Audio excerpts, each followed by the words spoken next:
Okay, here's my goal for this week is to do a video and not have a goofy face come up on the cover for it.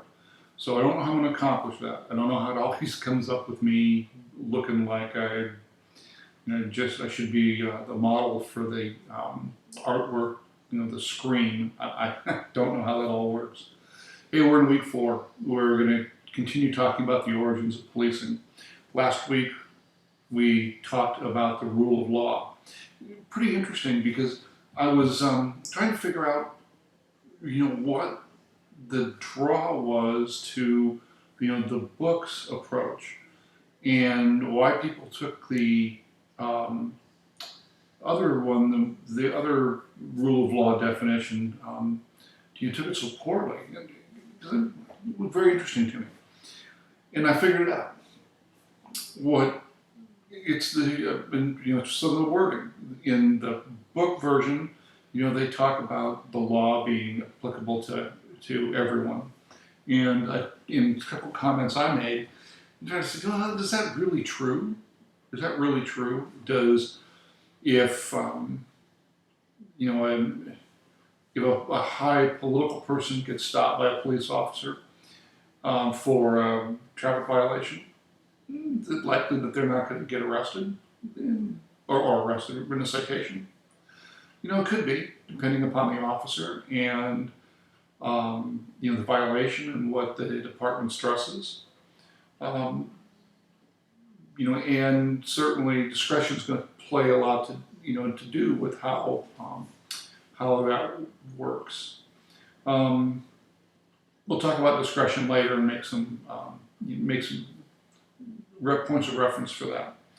Now, why do people dislike the slide deck version? And I think the thing is that they took the words governmental authority. Well, I don't think people like those words, but that's the fact. The government does have authority over people. It has authority over each of you that are watching this video. And the only way that we can restrain that governmental authority is if we have a set of rules that are followed when the government attempts to exercise that authority, such as enactment of laws. It can't be done arbitrarily, although some might argue that the rules that are promulgated by different agencies made up of non-elected officials, push pretty close to that arbitrary factor, and you're affected by that in multitude of ways. So, interesting thing to think about. And then enforcement.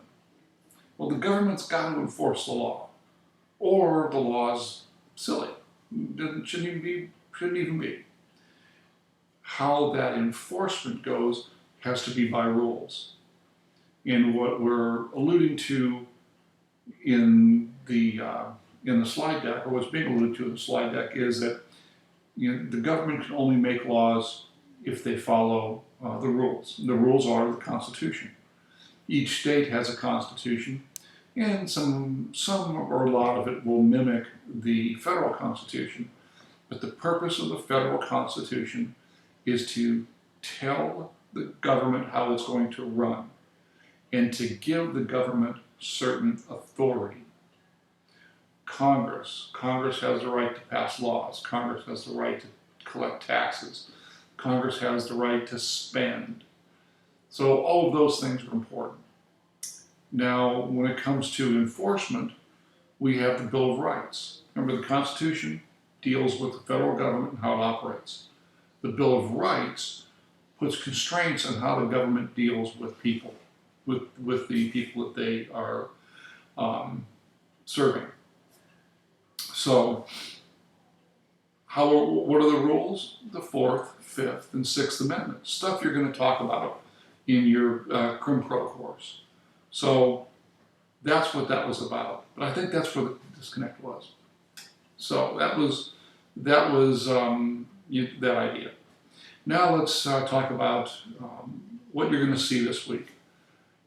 I think this is just a super important week for people that are planning on dealing with policy, the civic policy when it comes to policing at some point in their life, whether they're going to be a researcher, an academic, whether they're going to, they want to get in the police department and they're going to start to promote and get in higher levels of policing.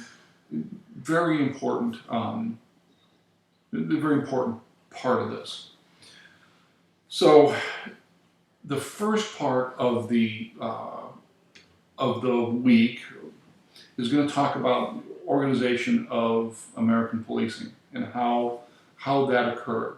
What I really want you to get from this 2 weeks, last week and this week, is that the police department changes, and it changes for or based on some pressure, something that occurs.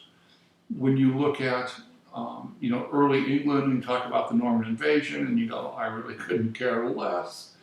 Well, Norman invasion brought on some really serious changes into how the people were governed. Once the Normans invaded and pacified the English, then they had some things they had to worry about. One was the marauding bands of criminals. The other one was invasion. Remember, there's no standing army. I mean, now when something really, really, really bad happens, the military's called. The military can respond because we have a standing army. No standing army in 1066. So what'd you do? Well, to deal with this, that's where the hundreds came from, the tithings, and banding families together so that they could repel invaders. But that was the response to it. And then it goes down the line all the way through the civilianization of the police, meaning, or I should say civilianization of law enforcement, with taking that role away from the military and putting it in the hands of a civilian government. So that's all appeals stuff. Really important. Now, in America, you got similar stuff going on. You've got all kind of necessities that need to be, looked after.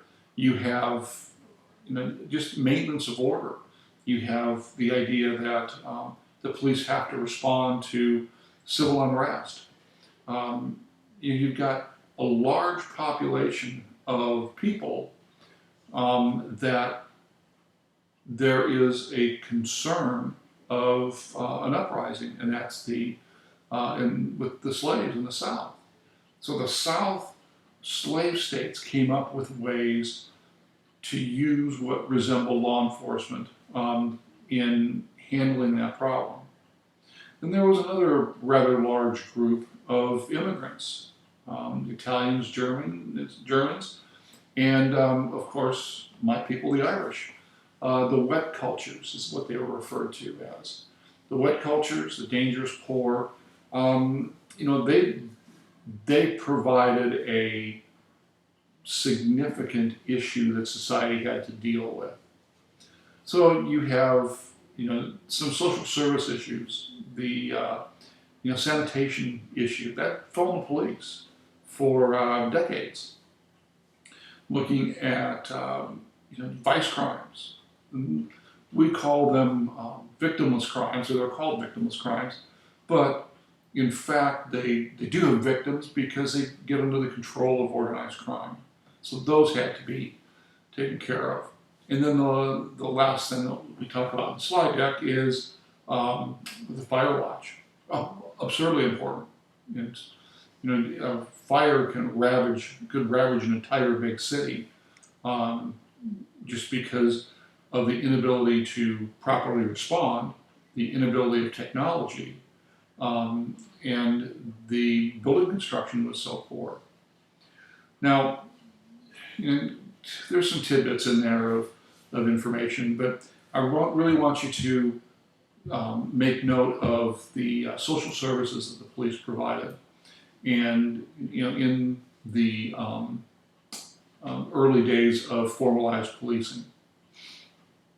In the South, the real concern was the slave uprising, and that led to slave patrols, the idea of apprehending non-free blacks, getting them reunited with their slave owners.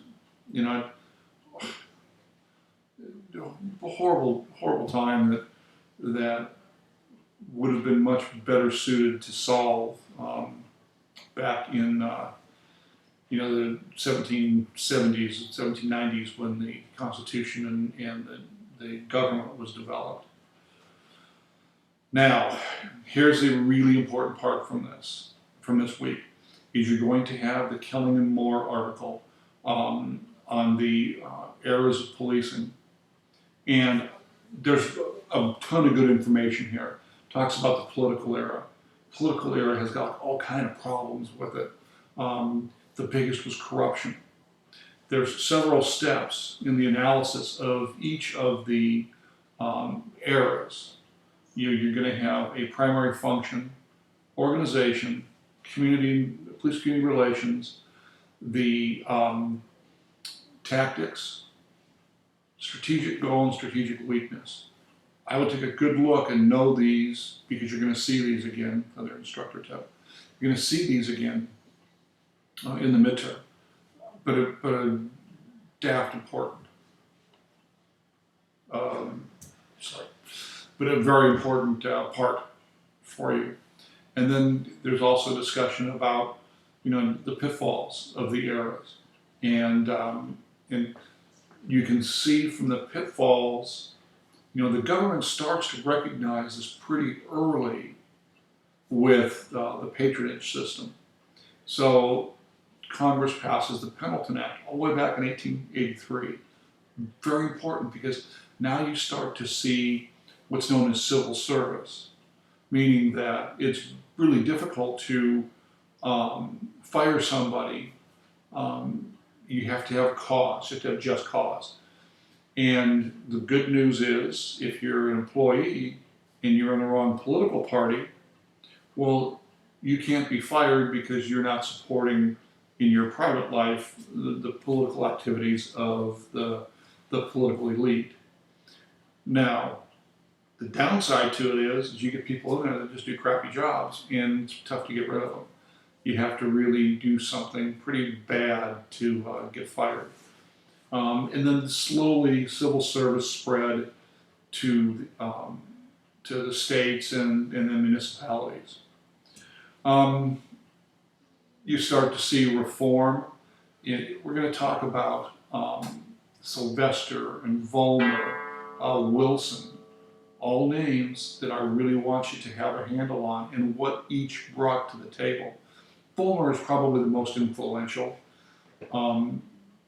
starting in Cal and beginning to push education for officers. And this was all the way back in the early 1900s, 1905 to 1930, when he was the chief at Berkeley.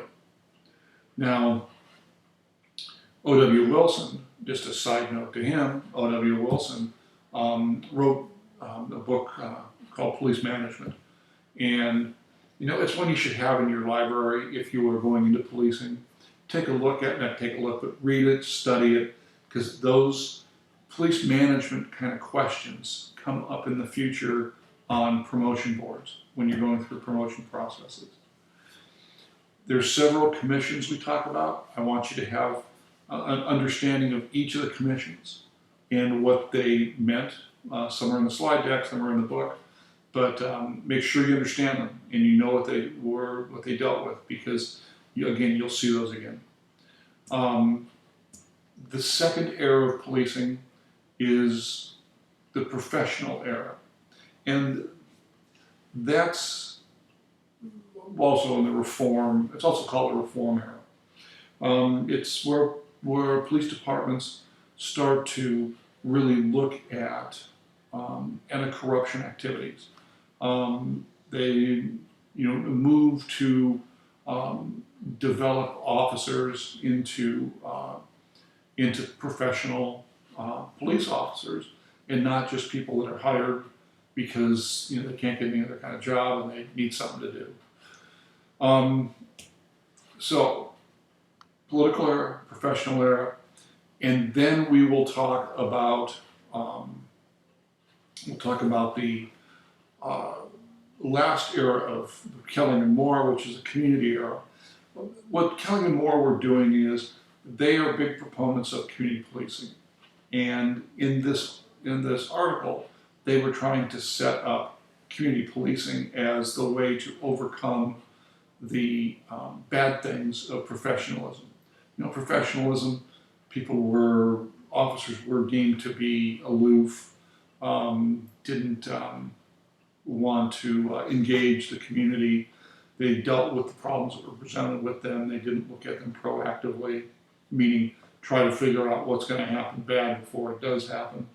And deal with the public on a partnership basis, taking the public in to do improved policing. You're going to get a little bit of community policing here, and then later chapters are going to talk more about it. So those are the big things in this week. It's a long slide deck, but I really think it's very important. As you look at the historical stuff, also look at the fact that from a policy perspective, if you get into the policy level with a police department, you are going to have to rise to those challenges and be ready and able to change your agency or policing itself based on those challenges. And those challenges will continue to come.